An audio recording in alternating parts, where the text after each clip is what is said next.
Santa Teresa de Jesus. Livro da Vida, ou Autobiografia.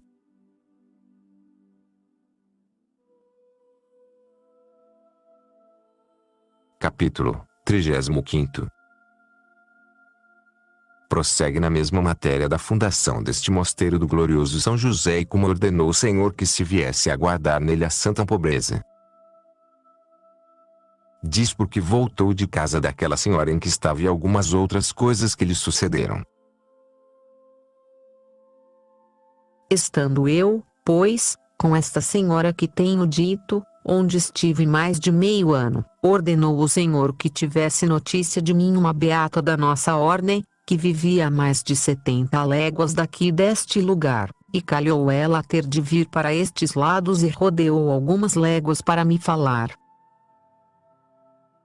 Tinha-lhe o Senhor inspirado, no mesmo ano e mês que a mim, que fizesse outro convento desta ordem, e como lhe deu este desejo, vendeu tudo o que tinha e foi-se até Roma a buscar despacho para isso, a pé e descalça.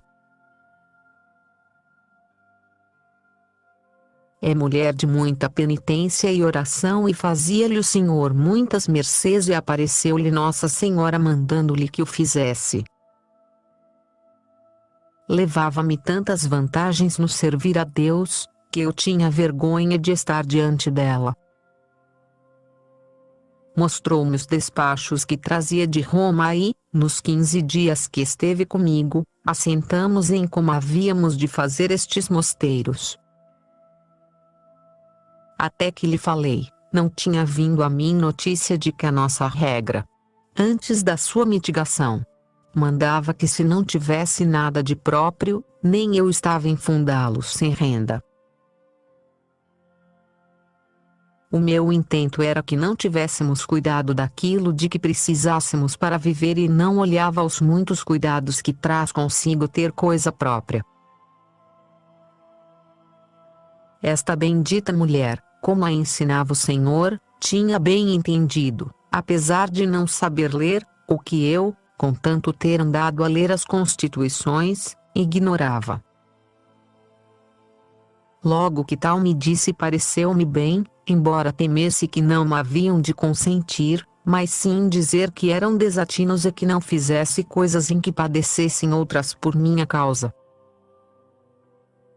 A ser eu só, nem pouco nem muito me detivera, antes me era grande consolo pensar em guardar os conselhos de Cristo Senhor nosso, porque grandes desejos de pobreza já nos havia dado Sua Majestade. Assim, para mim, não duvidava de ser aquilo melhor. Dias havia em que eu desejava que fosse possível, ao meu estado, andar pedindo por amor de Deus em não ter casa, nem outra qualquer coisa. Temia, porém, que as demais, se o Senhor não lhes desse estes desejos, vivessem descontentes, e fosse também causa de alguma distração, porque via alguns mosteiros, pobres, não muito recolhidos. Não olhava aqui, o não serem recolhidos era causa de serem pobres, e não a pobreza causa de distração, porque esta não faz a ninguém mais rico, nem falta Deus jamais a quem o serve. Enfim, a minha fé era fraca, o que não acontecia a esta serva de Deus. Como eu em tudo tomava tantos pareceres, quase a ninguém encontrei deste parecer, nem o confessor, nem os letrados com quem tratava. Davam tantas razões que não sabia que fazer, porque, como eu já sabia a regra e via ser mais perfeito, não podia resolver-me a ter renda.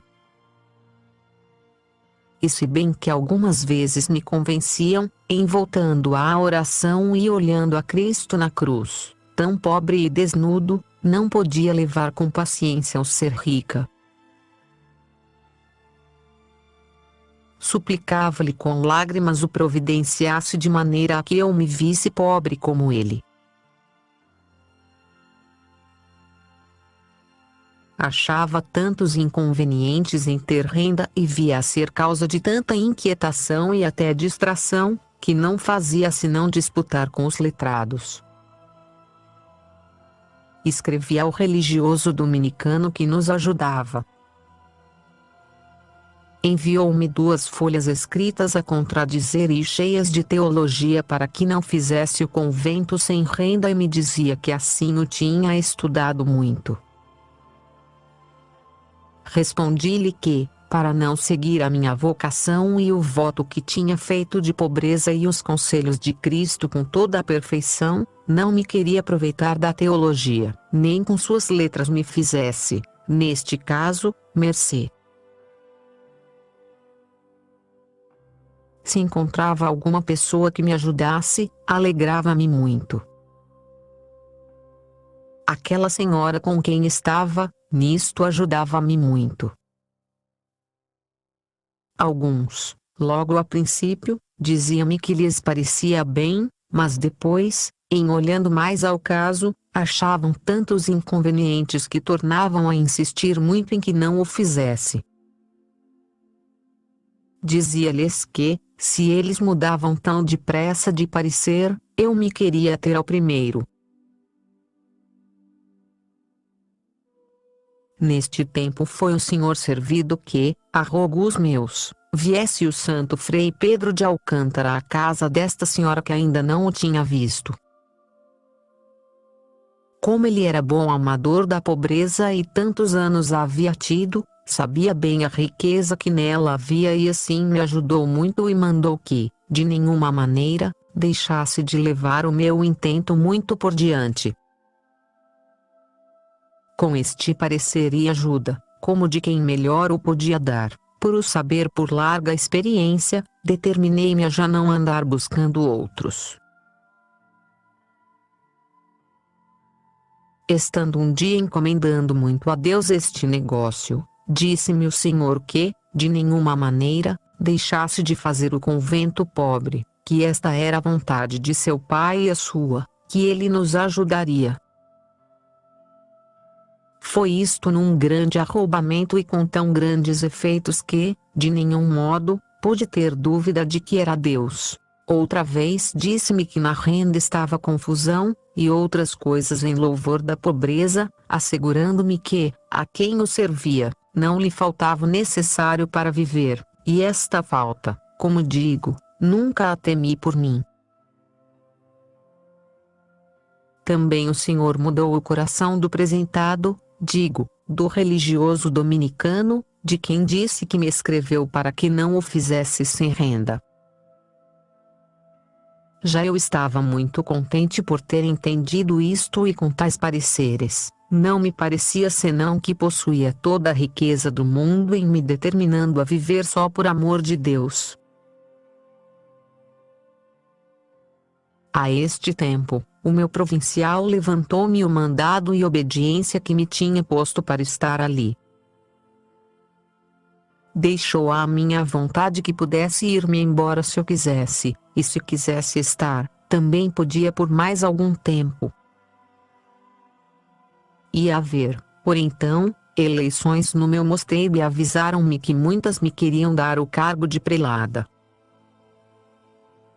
Para mim, de só o pensar, era tão grande tormento que, com mais facilidade eu me determinava a sofrer por Deus qualquer martírio, a este, de nenhum modo me podia persuadir.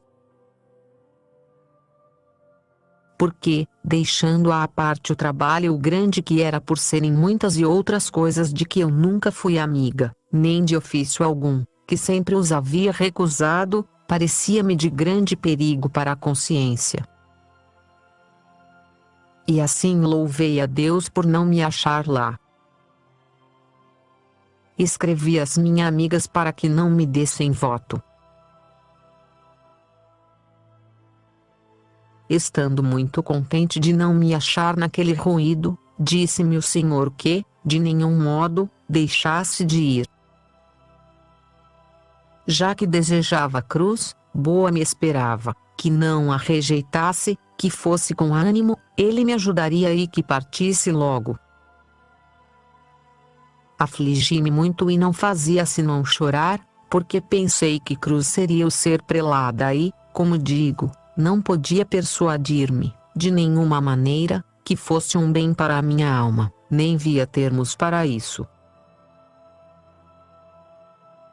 Contei-o ao meu confessor, mandou-me logo que tratasse de ir, pois era claro ser maior perfeição mais, porque fazia grande calor, e bastava achar-me lá para as eleições, que me ficasse ainda uns dias para que me não fizesse mal a jornada.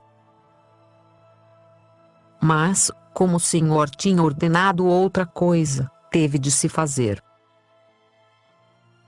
Era grande o desassossego que trazia em mim e o não poder ter oração, parecendo-me que desobedecia ao que o Senhor me tinha ordenado, que por estar ali a meu prazer e com regalo, não me queria ir oferecer ao trabalho.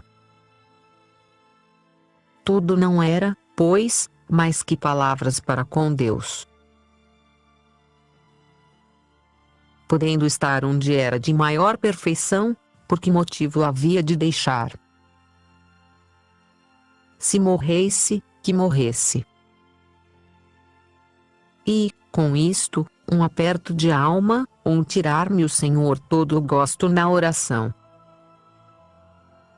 Enfim, estava de tal modo e já me era tormento tão grande, que supliquei àquela senhora que tivesse por bem deixar-me ir, porque já meu confessor, como me viu assim, me disse que me fosse embora. Também a ele o movia Deus como a mim. Ela sentia tanto que a deixasse, que era outro tormento, pois tinha-lhe custado muito alcançar licença do provincial, com importunações de muitas maneiras.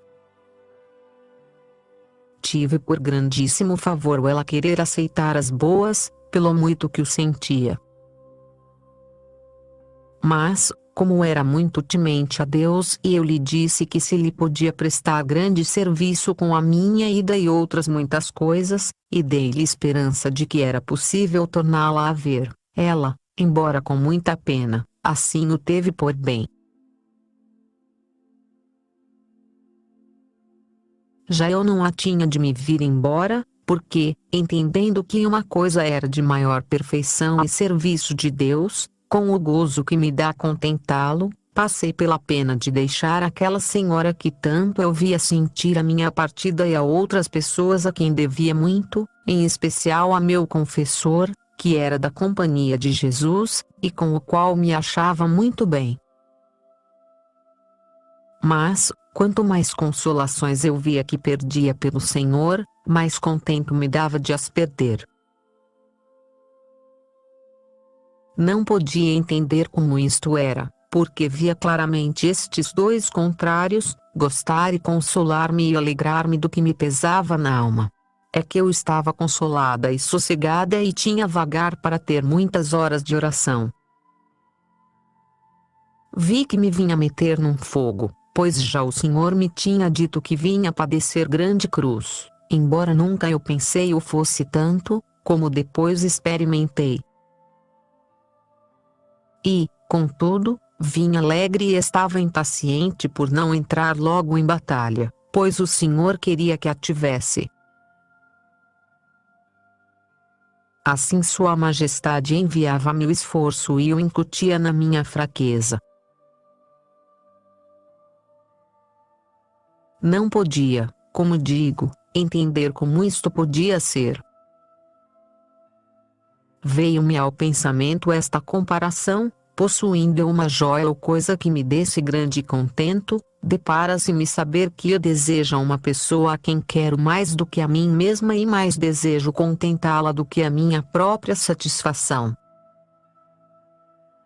E assim dá-me tão grande prazer o ficar sem a joia, a fim de contentar aquela pessoa, como me dava o possuí-la. E, como este prazer de contentá-la excede o meu mesmo prazer, tira-se-me a pena da falta que me faz a joia ou daquilo que amo e de perder a satisfação que me dava. Assim aqui, embora quisesse ter pena, por ver que deixava pessoas que tanto sentiam apartar-se de mim, o que, no outro tempo, me bastara para me afligir muito, por ser eu de minha condição tão agradecida, Agora, ainda que quisesse ter pena, não podia. Importou tanto o não tardarem nem mais um dia para o que tocava ao negócio desta bendita casa, que não sei como se poderia concluir se eu então me demorasse. Ó, grandeza de Deus! Muitas vezes me espanto, quando considero e vejo quão particularmente queria Sua Majestade ajudar-me para que se efetuasse este cantinho de Deus, pois creio que o é, e morada onde Sua Majestade se deleita, como uma vez, estando eu em oração, me disse que esta casa era para ele paraíso de deleite. E assim parece Sua Majestade ter escolhido as almas que trouxe para aqui, em cuja companhia vivo com tanta confusão. Nem eu a soubera desejar tais para esta vida de tanta austeridade, pobreza e oração. E levam-na com uma alegria e contento tal, que cada uma se acha indigna de ter merecido vir para este lugar. Em especial, há algumas que o Senhor chamou de entre muita vaidade e galas do mundo, onde poderiam estar contentes conforme suas leis, e tem-lhes dado o Senhor aqui tão dobrados gozos, que elas claramente reconhecem ter-lhes dado 100 por um do que deixaram e não se fartam de dar graças a Sua Majestade. A outras, tem-lhe mudado de bem para melhor.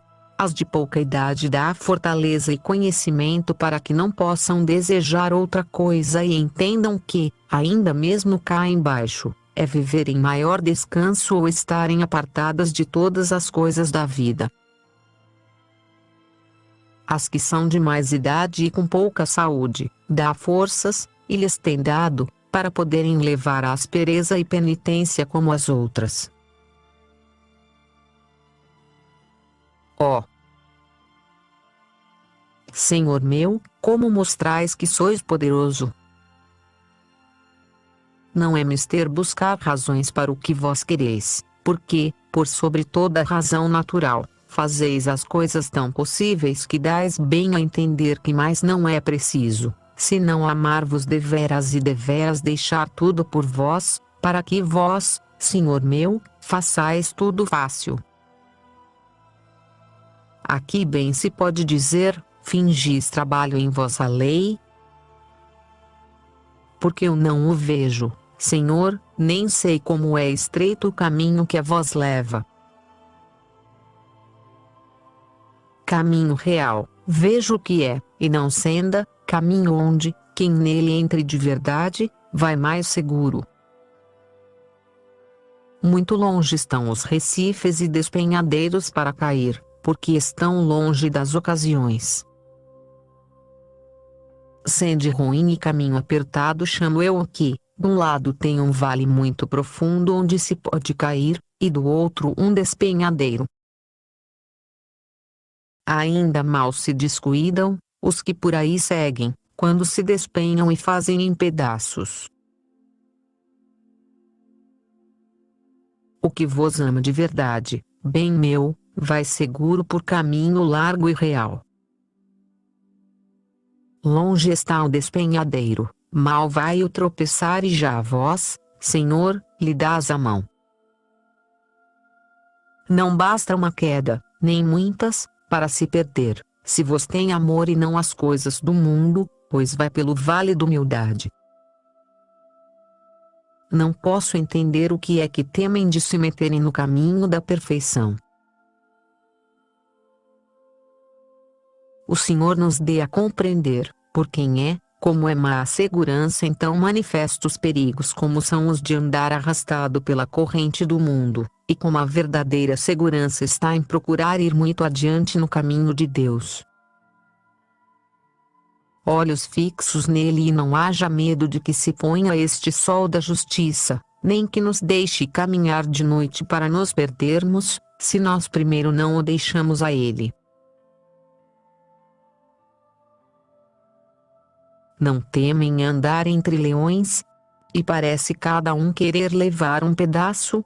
que são as honras e deleites e coisas semelhantes a que se chama no mundo contentamentos, e aqui parece que o demônio faz temermos aranhos. 1000 vezes me espanto e 10.000 quereria fartar-me de chorar e dar vozes e dizer a todos a minha grande cegueira e maldade, para que aproveitasse um pouco para eles abrirem os olhos.